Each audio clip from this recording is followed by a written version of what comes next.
दरभंगा शहर के बीचों बीच अवस्थित मदरसा यतीम खाना का पिछले दिनों से सोशल मीडिया पर काफ़ी विवाद चल रहा था। इसी कड़ी में मदरसा के जिम्मेदार सदर और सेक्रेटरी के द्वारा आज दिन के 3 बजे एक बैठक बुलाई गई, जिसका उद्देश्य था कि जिन लोगों को मदरसा के मौजूदा कमेटी से या उनके किसी काम से नाराज़गी है या कोई सवाल है तो वो आकर के खुले मंच में अपनी बात को रख सकते हैं। दिन के 3 बजे का निर्धारित किया गया था। 2 घंटे के लंबे इंतज़ार के बाद जिन लोगों के द्वारा व्हाट्सएप ग्रुप पर सवाल उठाया गया था, उन समूह के कोई सदस्य वहां उपस्थित नहीं हो सके। उसके बाद मदरसा यतीम खाना के जिम्मेदारों ने सैकड़ों की संख्या में मौजूद स्थानीय लोगों के समक्ष कमेटी का विस्तार करते हुए इरशाद हुसैन को नायब सदर मनोनीत किया और मीडिया को बताते हुए इस विवाद से संबंधित सारी बातों को खुल के रखा। अब एक सवाल यह है कि व्हाट्सएप ग्रुप पे अगर लोग को शिकायत थी तो तय समय पर आकर के मिल कर के उन्होंने अपनी बात क्यों नहीं रखी जो उन्हें रखना चाहिए था। ये हो नहीं सका।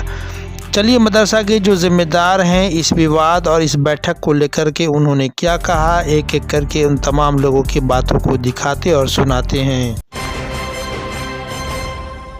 बैठक का मेन मकसद था कि जो समाज में अभी दुष्प्रचार हो रहा है, सोशल मीडिया पर तरह तरह का जो न्यूज़ आ रहा है, उसको लेके हम एक मीटिंग बुलाए थे कि लोग इस बात को समझें। पहले तो समझना ज़रूरी है कि इसमें क्या काम हो रहा है, नहीं हो रहा है।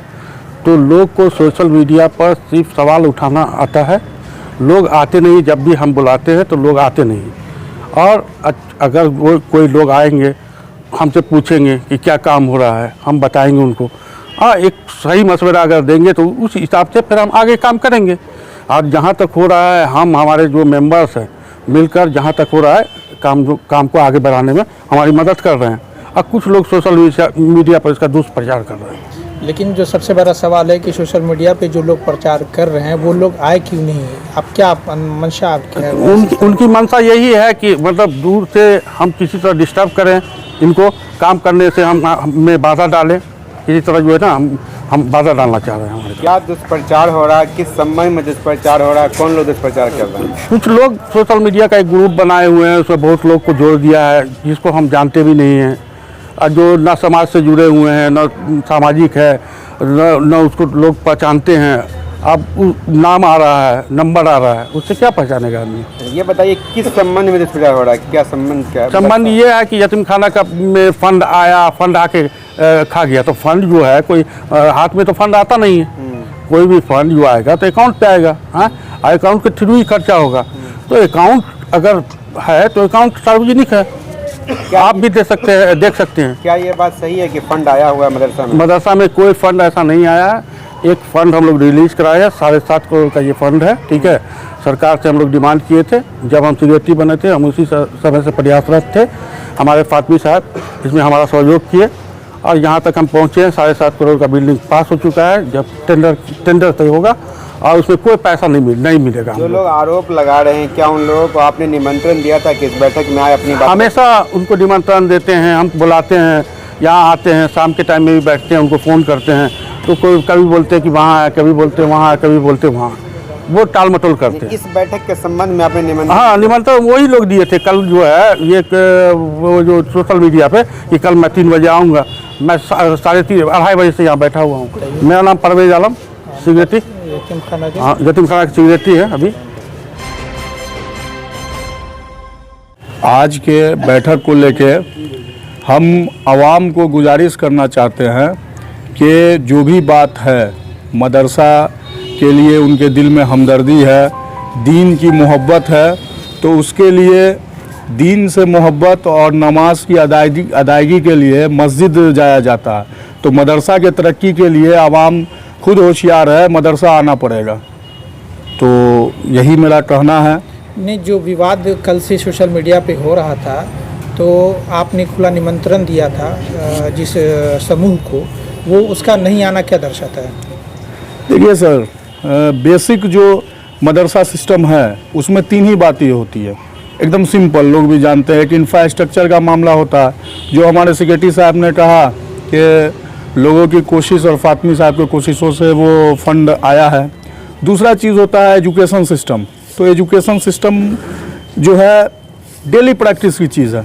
एजुकेशन सिस्टम में आप डेवलपमेंट डेली आप चीज़ों को सिस्टमेटिक करके बढ़ा सकते हैं, और उस पर हम लोग सोच भी रहे हैं बहुत सालों से।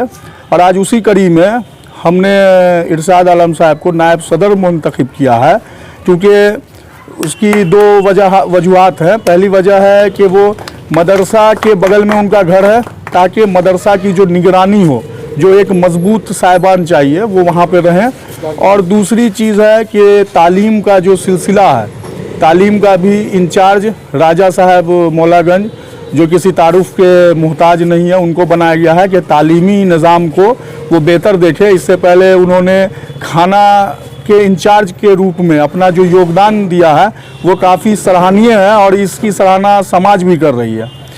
तो दो बात ये हुई। और तीसरी बात होता है अकाउंट का मामला किसी भी मदरसा सिस्टम में। तो अकाउंट एक ऐसी चीज़ है कि जो अकाउंटेंट के हाथ में होता है। अब यहाँ पे सिस्टम है, किसी भी आवाम को या किसी भी शख्स को अकाउंट के प्रति अगर कोई शंका हो सकता है, कुछ भी हो सकता है, आवाम है, जहन अलग अलग है, लोग हैं, वैरायटी के लोग हैं, तो जहन में अलग अलग सवाल आ सकता है। तो अकाउंट के लिए मदरसा में आएँ, अकाउंट का डिटेल या इसमें पारदर्शिता है, हम लोग का अकाउंट अपडेट होता है, उसके लिए कोई भी अनियमितता जो होती है मदरसा में, और अगर तो उस पर सवाल उठाने का हक रखते हैं। लेकिन मेरा कहना होता है कि आप सवाल उठाइए तो लिखित सवाल दीजिए, यहाँ पे मदरसा में लिखित जवाब मिलेगा, उस पर सदर का भी मोहर रहेगा, सेक्रेटरी का भी मोहर रहेगा, क्योंकि बार बार एक ही सवाल से इंसान थोड़ा परेशान भी हो जाता है। मेरा नाम डॉक्टर मोहम्मद इंतखाबुल हक, सदर यतीम खाना इस्लामिया मदरसा। यतीम खाना में या हमको अभी नायब सदर बनाया गया है, इसके मोहताज नहीं है। और दरभंगे का मुसलमान अगर चाह ले कि यतीम खाने का भला हो, इसके लिए किसी पोस्ट की ज़रूरत नहीं है, चाहे वो सिक्योरिटी की ज़रूरत है, चाहे नायब सदर की, और मुझे भी कोई ज़रूरत नहीं है। मैं बगल में मेरा घर है, सदियों से इसकी खिदमत करते आए हैं, हमको आज भी किसी की ज़रूरत नहीं है। लेकिन इन लोगों ने का बड़प्पन है, इन लोगों ने नायब सदर का चुनाव जो मुझे सौंपा है, यह एक बात है। दूसरी बात यह है कि ये सिक्योरिटी जो है, अगर किसी को एतराज़ है किसी बात का या किसी को प्रॉब्लम है, किसी को विवाद है, तो वो यहाँ आके इंतजामिया से के पूछे। इंतजाम में सिक्योरिटी तो 200 नहीं बना सकता है आदमी, 200 सदर तो नहीं बना सकता है। अगर एक सिक्योरिटी बना हुआ है तो आप उससे आके पूछे, सबका हक है कि भाई ये निज़ाम कैसे चल रहा है, खाना कैसे चल रहा है, पीना कैसे चल रहा है, कहाँ पर कौन सा काम हो रहा है, कहाँ पर कौन सा नहीं है। और अगर सिक्योरिटी उसको बताने में असमर्थ हो या सदर बताने में असमर्थ हो, तो आप कह सकते हैं, आप आते नहीं है यहाँ, आप आके पूछिए ये ईटा क्यों मतलब क्या है तोड़ा गया, वो बताएगा कि भाई ये डिस्ट्रॉय हो गया था, ये गिर रहा था इसलिए को तोड़ा गया, इसका ये ईटा कहाँ गया लोग बताएगा। आप दूर बैठ करके वहीं से जो है आप अपनी बात रखेंगे, तो ऐसे तो काम नहीं होता है। आपको जो पूछना है आप यहाँ आइए और आके पूछिए, यहाँ के लोग आपको वो जवाब देंगे। अगर कौम की हमदर्दी है तो आप जहाँ है वहीं सपोर्ट कीजिए। क्या नाम है? जी मोहम्मद इरशाद मल्ला। आज की बैठक जो है वो इत्तेफाक है कि सारे लोगों ने कहा कि विवाद चल रहा है, विवाद चल रहा है। क्वेश्चन तो हमने राइज किया था, कि मेंबरों को लेटर अभी तक क्यों नहीं निर्गत किया गया। तो उसका जवाब बहुत से के बाद आया सेक्रेटरी महोदय का कि कल 3 बजे बैठक है, आप लोग आइए लेटर निर्गत करेंगे। कोई फ़ोन नहीं किया गया, किसी को बुलाया नहीं गया। जो व्हाट्सएप पे ग्रुप में मैसेज गया कि कल 3 बजे आइए, उसका ही काम। मैं 3 बजे आया, यहाँ आया तो सारे लोग थे, बात हुई। सेक्रेटरी और सदर ने तुरंत लेटर टाइपिंग के लिए दिया और आज ही निर्गत करने का, सभी का सिग्नेचर करने का आदेश दिया। एक मामला है। दूसरा मामला है मदरसा में ये बता दें कि बच्चों की तादाद, कल भी 2 बच्चे रहने के लिए उसकी तादाद बढ़ी है। मेरा सबसे बड़ा मुद्दा है 2 ही, बच्चा कैसे बढ़े, खाना उसको कैसे मिले और तालीम अफजल कैसे हो। तीसरा, हमको मदरसा से कोई ये नहीं, ये 2 चीज़ अगर सुधर जाए मदरसा में।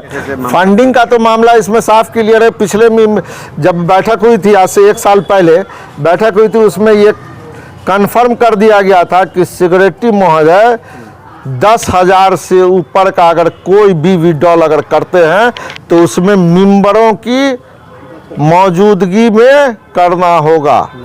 बिना मीटिंग के वो 10,000 से ज़्यादा की निकासी नहीं कर सकते। राजा अंसारी।